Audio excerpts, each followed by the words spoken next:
Прашањето за историјата меѓу Бугарија и Северна Македонија се наметнува како потенцијална нова пречка во европската интеграција на земјава. Нема как да правиш компромиси с истината. Тој Гоце Делчев си го е казал какъв е. Българин е. Писал го е десетки пъти. За прв пат ќе се пошегувам, ќе кажам на мајка му и татко му дека депласирано е прашањето чиф е Гоце Делчев. Некој од Бугарија ќе ви каже, но добро, Делчев се декларирал за бугарин.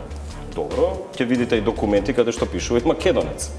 Поентата е, не можам јас, морам да го дадам тоа во некој си контекст од 19. век. Создавањето на современата македонска нација не е никаков посебен ниту исклучок, ниту пример. Тој процес ги следи тековните глобални, светски, регионални и така натаму процеси. Не може нешто да настане преку ноќ така, со еден подпис на документ. Тогаш ајде нека каже Бугарија кој е тој документ кога настанала бугарската нација.